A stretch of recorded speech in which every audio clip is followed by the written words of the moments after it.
The announcement hit at 9:02 a.m. sharp. Our CEO's favorite thing was surprise all-hands meetings, which really meant everyone gather so I can deliver carefully scripted news. The big screen in the open plan office flashed the company logo, then a photo of Marcus smiling in a tailored suit. "We're thrilled to promote Marcus Caldwell to Vice President of Marketing," the CEO said, voice booming over the speakers. His strategic vision and innovative campaign turned our worst quarter into our best. I felt the air leave my lungs. That innovative campaign was the one I'd stayed late for, the one whose slides I'd tweaked at 1 a.m., the one built from market research I'd conducted on my own time. I watched my boss pretend to be humble as he walked to the front, putting on his aw shucks, team effort smile. He thanked everyone for their hard work, never once saying my name. My Slack filled with people messaging, "Wow, your boss." 6 months earlier, I thought Marcus was my mentor.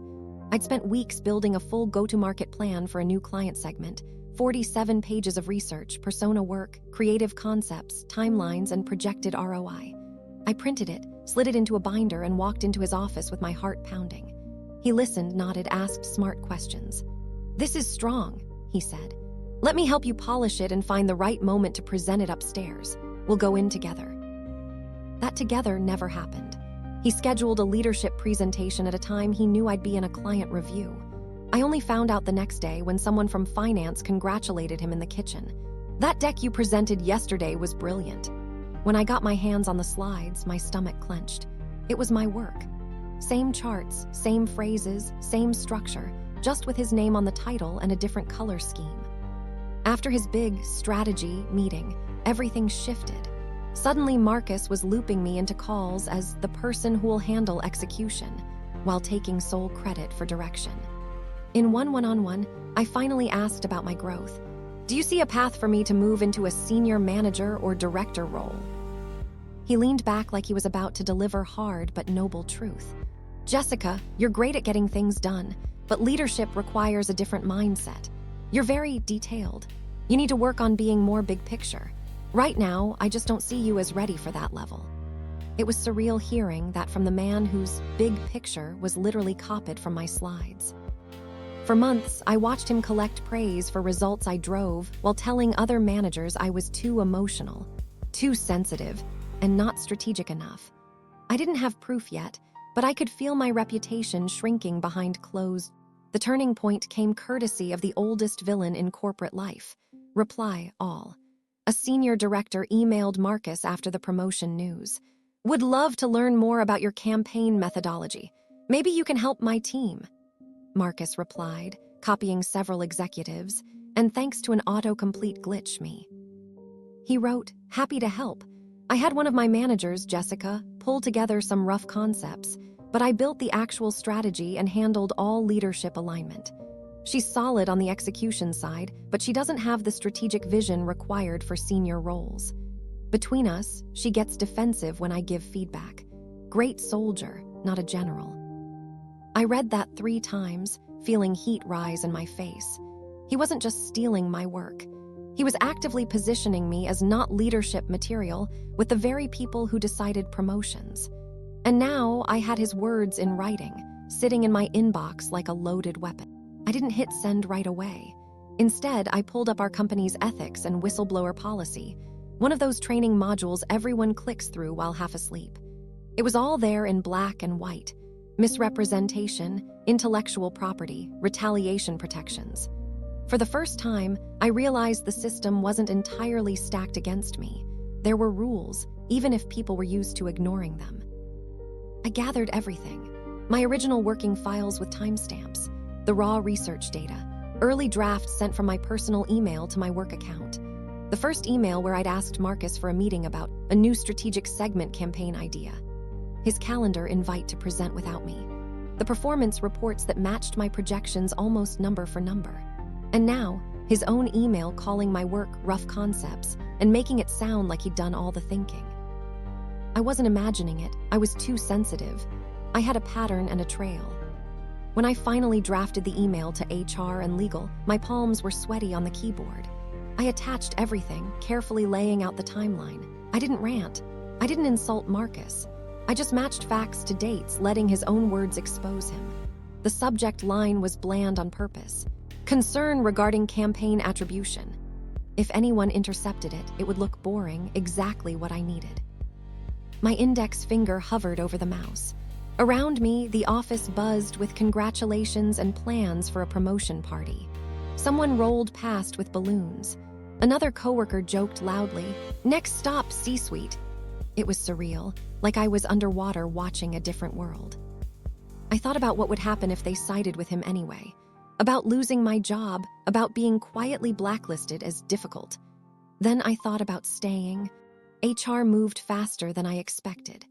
2 hours after sending the email, I got a calendar invite marked mandatory from the head of people and someone from legal. No subject details, just a conference room number. My heart was pounding when I walked in and saw a third person, an external investigator from a compliance firm, notebook already open. They asked me to walk them through everything from the beginning. This time, I didn't downplay my work or try to be fair to Marcus. I opened my files, showed document history, explained how the project had started, how it had been presented, and how my name had quietly vanished from every conversation. They asked precise, careful questions. When I showed them the email where Marcus called my work rough concepts and said I'd topped out, a muscle in the legal counsel's jaw tightened. "This isn't just a personality conflict," the investigator said quietly. "This is a pattern, and it's risky for you and the company." The investigation took 3 long weeks. I kept my head down, did my work, and tried not to imagine every worst-case scenario. When Marcus walked past my desk, I could feel his eyes on me, like he sensed something but couldn't prove it. Then, one Friday afternoon, the office went unnaturally quiet. 2 security guards and the head of people appeared at his office door. The glass made it impossible to pretend we didn't see. They spoke softly, but his reaction wasn't quiet. Red face, raised voice, frantic gestures. Within 10 minutes, he was packing his things into a cardboard box while people stared over their monitors. An email hit our inboxes minutes later. Effective immediately, Marcus Caldwell is no longer employed with the company. There was no party now, no balloons, just whispered speculation and people pretending not to stare. I sat completely still, hands folded, heartbeat thundering in my ears. I'd wanted justice. I hadn't expected to see it happen in real. The following Monday, we had another all-hands. No champagne this time. The CEO stepped up, looking more serious than I'd ever seen him. He acknowledged a serious failure of oversight and said an internal review had uncovered that work presented as original strategic thinking was, in fact, created by a member of the team who did not receive appropriate attribution. Then he said my name. He talked about my research, my planning, my execution. He mentioned my documentation without going into messy detail. He announced that I was being promoted to VP of Marketing, effective immediately. The applause felt different this time, less cheering for a favorite, more relief that the right person had finally been visible. Afterward, people came up with a different tone, quieter, more respectful.